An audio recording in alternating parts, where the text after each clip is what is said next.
Fala, segundão, beleza? Segue aí mais uma correção, apostila de história, para a gente finalizar esse conteúdo.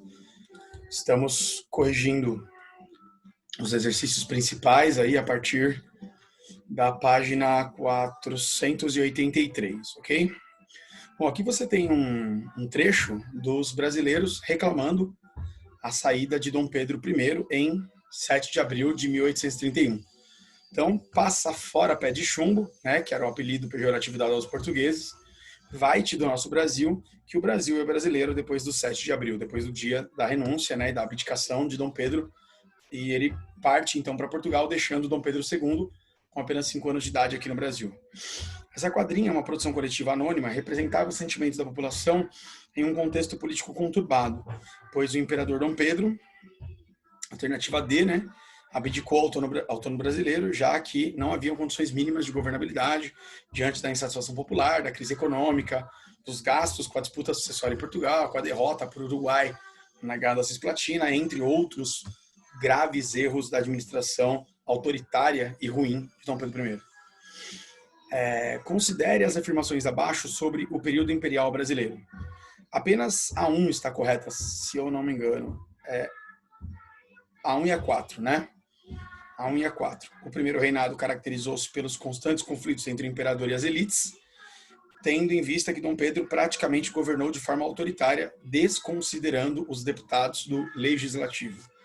E a 4, dentre os fatores que contribuíram para a crise, elencamos o conflito do imperador com o exército, a crise entre a monarquia e a igreja e, por fim, a abolição da escravidão, que levou a elite cafeicultora fluminense a romper. E essa alternativa é do segundo reinado, tá bom? Do segundo ano. Não é do primeiro, tá? Isso aqui é o final do segundo império. Observe a tabela abaixo, que apresenta um número de africanos escravizados que desembarcaram no Brasil após a independência, e considere o texto do historiador Sidney Chalhoub. Então, vocês têm aí os anos de 1820 a 1860, claro que foi caindo com a promulgação da Lei Eusébio de Queiroz, que é a lei que proíbe o tráfico de escravos, foi promulgada em 1850, mas todo esse período, o tráfico de escravos, de forma geral, já era proibido, tá? Então, de forma geral, o que vocês podem analisar é que o tráfico de escravos no Brasil foi basicamente feito de forma ilegal, tá? É a alternativa 1 que fala isso. O tráfico transatlântico durante a maior parte do Império Brasileiro foi uma prática ilegal, sustentada, entre outras coisas, pelo conluio das elites econômicas com setores da administração monárquica de Dom Pedro I e Dom Pedro II. Era para a escravidão ter acabado no Brasil no processo de chegada da família real aqui, 1808, e principalmente no processo de independência. Já era uma pressão internacional da Inglaterra, mas as elites brasileiras foram empurrando com a barriga essa escravidão, não abrindo mão. Aqui vocês estão vendo uma imagem, né, uma charge, tá? Mostrando a disputa dos príncipes portugueses pelo trono de Portugal. Tá? A charge retrata uma das constantes críticas feitas ao imperador Dom Pedro I. Sua impopularidade cresceu gradativamente a partir da imposição de Constituição de 1824, que instalou o poder moderador e transformou o país em uma monarquia hereditária disfarçada de constitucional. Assinale a alternativa que interpreta corretamente a charge de Honoré Daumier, associada à abdicação do trono de Dom Pedro I em 1831. Alternativa C. A charge apresenta o envolvimento do imperador na crise sucessória de Portugal, iniciada com a morte de Dom João VI em 1826, passando pela abdicação do trono em favor de sua filha, Maria da Glória, né? E pelo governo de Dom Miguel como príncipe regente de Portugal.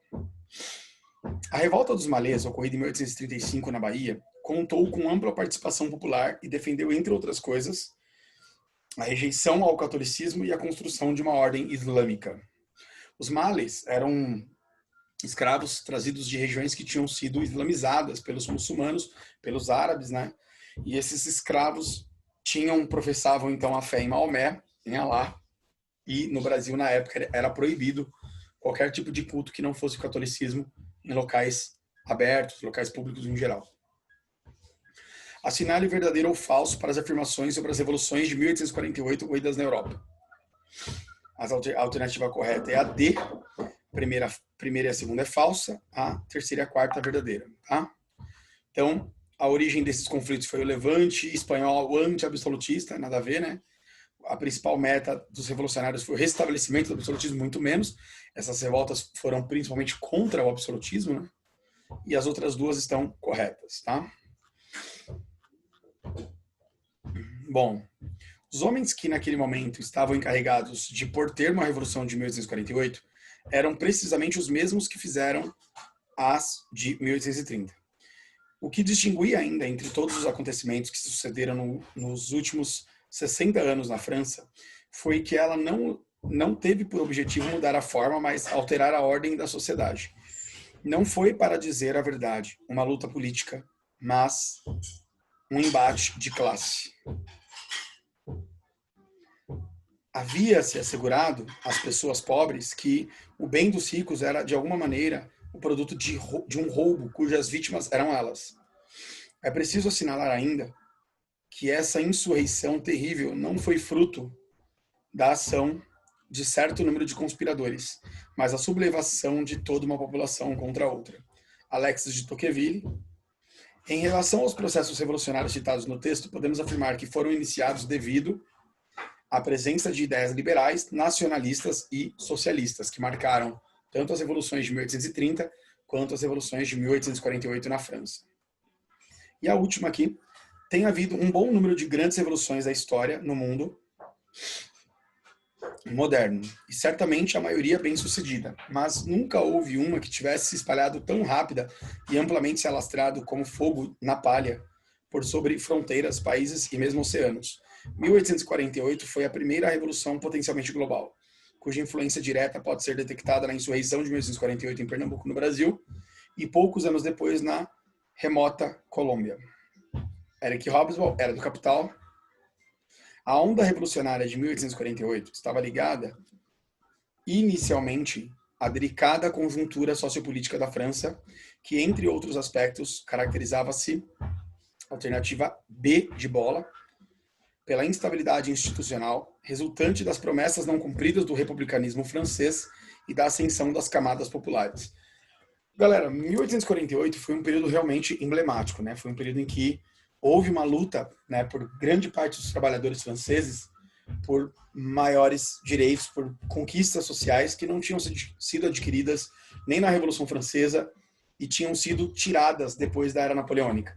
A Era Napoleônica, como vocês viram, foi uma época de grande prosperidade para a França, foi uma época em que a vida dos franceses, de forma geral, melhorou, mas com a derrota napoleônica em 1815, o Congresso de Viena, as monarquias absolutistas voltaram ao poder e houve um acordo entre as monarquias com a burguesia para, né, manterem os seus privilégios. E isso, obviamente, vem a prejudicar a classe operária, a classe trabalhadora, os mais humildes, que vão lutar baseados nas ideias socialistas nas revoluções de 30 e nas revoluções de 48.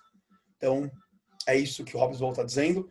E essas revoluções, elas marcam o mundo porque se espalham para diversas regiões, inclusive o Brasil. Foi falado até para vocês na aula de hoje, né? O impacto que essas revoluções liberais, nacionalistas e socialistas tiveram no mundo todo. A aula acaba aqui, espero que você tenha entendido. Até a próxima aula. Valeu!